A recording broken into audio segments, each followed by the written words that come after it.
장애인 문화복지신문 제259호 제7면 기사입니다. 교통약자 친환경 전기버스, 부천시를 달린다. 부천시는 10월 26일부터 교통약자 전용 친환경 전기버스를 도입한다. 이 버스는 일반 좌석 20세석, 휠체어 3석 휠체어 리프트를 갖춘 친환경 전기버스다. 기존과 같이 교통약자, 보호자 1인 포함, 1인 기준 500원에 이용할 수 있다. 지난 15일 교통약자 전용 친환경 전기버스 시승식이 부천체육관에서 한병성 교통사업단장, 부천도시공사장, 시청 관계자 등 10명이 참석한 가운데 개최됐다. 이번 친환경 전기버스 도입은 2017년부터 경기도에서 유일하게 운영한 교통약자 전용 버스의 노후화에 따른 것이다. 정류소는 기존 11개에서 신흥어울마당 등 7개 정류장을 증설하여 18개소를 운영한다. 한편 시는 당초 계획과 달리 압축 천연가스, CNG, 버스에서 친환경 버스로 변경했다. 미세먼지 저감 정책에 동참하고 쾌적하고 안락한 버스 이용 환경을 조성하기 위해서다. 사업 예산은 시비와 환경부 보조금으로 편성됐다. 시승식에 참석한 한병성 교통사업단장은 코로나19로 시승식 행사에 교통약자분들을 초청하지 못해 아쉽다며 이번에 교체된 전기버스로 교통약자의 이동 편의가 향상되고 사회 참여 기회도 확대되기를 기대한다고 밝혔다. 아울러 부천시는 앞으로도 교통약자를 배려한 교통정책을 끊임없이 발굴하여 전국 제1의 교통복지 도시를 만들겠다고 덧붙였다.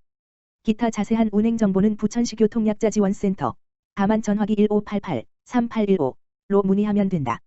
부천시 2020 인구주택 총조사 실시. 부천시는 10월 15일부터 11월 18일까지 정책 수립 기초자료로 활용되는 2020 인구주택 총조사를 실시한다.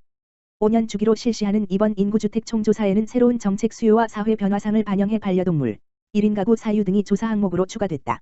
올해에는 주민등록 등 행정자료를 활용해 전수조사를 진행하고 보다 심층적인 자료 수집을 위해 국민 전체의 20% 표본 가구를 대상으로 현장 조사를 실시한다. 이를 위해 10월 15일부터 31일까지는 인터넷 모바일 전화 등을 활용한 비대면 조사를 우선 진행한다. 표본 가구는 안내문에 기재된 번호로 조사에 참여하면 된다. 안내문은 우편과 모바일로 2차례 발송될 예정이다. 이 기간 중 참여하지 않은 표본 가구에는 부천시에서 고용한 조사원이 11월 1일부터 18일까지 직접 방문하여 조사를 진행한다. 신영철 예산법무과장은 코로나19로 사회적 거리두기가 유지되는 가운데 인구주택 총조사는 각종 사회 현상을 정확하게 파악하는 데 활용되는 중요한 통계자료라며 코로나19 상황에서 안전하게 조사가 진행될 수 있도록 비대면 조사에 적극 참여해달라고 말했다. 신협사회공헌재단 장애인 탑승용 리프트 버스 2대 성남시에 기증. 신협사회공헌재단이 시가 2억 원 상당의 장애인 탑승용 리프트 버스 2대를 성남시에 기증하기로 했다. 성남시는 10월 13일 오후 2시 시청 2층 회의실에서 은수미 성남시장과 김윤식 신협사회공헌재단 이사장, 최은숙 경기사회복지공동모금회 사무처장 등이 참석한 가운데 신협 성남시 장애인 탑승용 리프트 버스 2대 기증식을 했다. 기증 차량은 29인승 버스 내부를 개조해 휠체어 2인석, 일반인 18인석, 운전석 등 모두 21명이 탈 수 있다. 휠체어를 이용하는 장애인이 쉽게 하차할 수 있는 리프트가 설치돼 있다. 오는 11월 하순 출고돼 수정구 수진동 성남시 장애인 단체연합회, 분당구 야탑동 주간보호시설인 사랑의 학교에 각각 한 대씩 전달된다. 각 시설에서 장애인 외부 활동 프로그램 지원, 장애인과 그 가족들의 문화 여가 활동 지원, 각종 행사장 이동 지원 등에 활용된다. 신협사회공헌재단은 2014년 12월 신협 임직원들의 참여로 대전광역시 서구 둔산동에 설립된 비영리 사회적 협동조합이다. 성남시 실내외 공공시설 815곳 12일부터 단계적 운영 재개.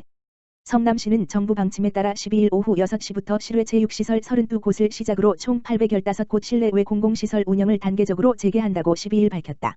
시는 12일 0시부터 사회적 거리두기가 한 단계로 하향 조정됨 따라 지난 11일 재난안전대책본부 회의를 열고 시설 상황과 방문자 이용 실태 등을 종합적으로 판단해 이와 같은 결정을 내렸다.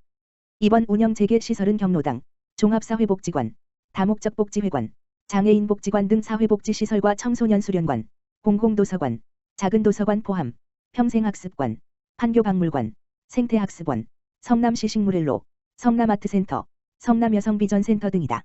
단, 밀폐 밀접 밀집도가 높은 실내체육시설과 성남시청 북카페 등 시청사 내 시민제공시설, 경로식당 등은 제외된다.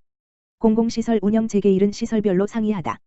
12일엔 오후 6시 실외체육시설 32곳을 시작으로 종합복지관 10곳, 장애인복지관, 한마음점 자도서관 등 장애인 관련 시설 43곳, 성남여성비전센터 등 여성 관련 시설 11곳, 성남문화원, 성남문화의집 등 101곳이 문을 연다.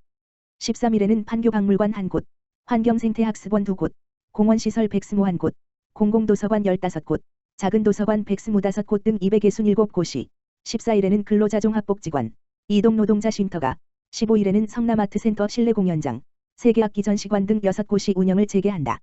이후 오는 19일부터 26일까지 노인종합복지관 6곳, 다목적 복지회관 20곳, 청소년 수련관 5곳, 평생학습관 1곳, 경로당 385곳 등을 순차적으로 개방한다.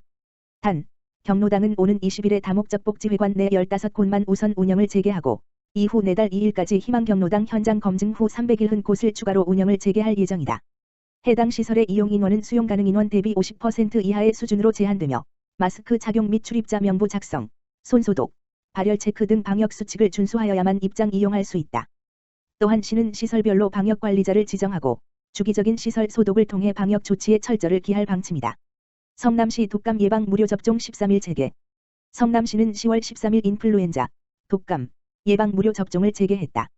백신의 유통 과정에서 상온 노출이 의심돼 일시 중단했던 독감 예방 접종 사업을 정부가 나이별 순차적으로 다시 시작한 데 따른 조처다.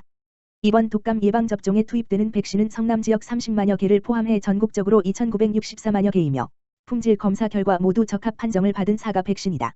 무료 접종 대상, 기간, 만 13 물결표 사인 18세, 10.13 물결표 사인 12.31, 만 70세 이상, 10.19 물결표 사인 12.31, 만 62 물결표 사인 69세, 10.26 물결표 사인 12.31 등이며 만 60 물결표 사인 61세 성남시민, 장애인, 일정 미정 등은 접종 기간이 확정되면 추후 개별 안내한다. 나이별 접종 기간에 지정병 의원을 방문하면 된다. 접종은 코로나19 확산 방지를 위해 의사 1명당 하루 접종 인원을 100명으로 제한한다. 사전 예약 뒤 의료기관 방문 접종을 권장한다. 성남 지역 40세 이상의 만성질환자와 기초생활보장수급자, 국가유공자는 오는 11월 10일부터 세계 구 보건소에서 접종받을 수 있다. 성남 지역 독감 무료 접종 대상자는 36만 2,647명이며 9월 8일부터 최근까지 5만 1,945명, 14.3%이 품질 검증된 백신 예방 접종을 완료했다.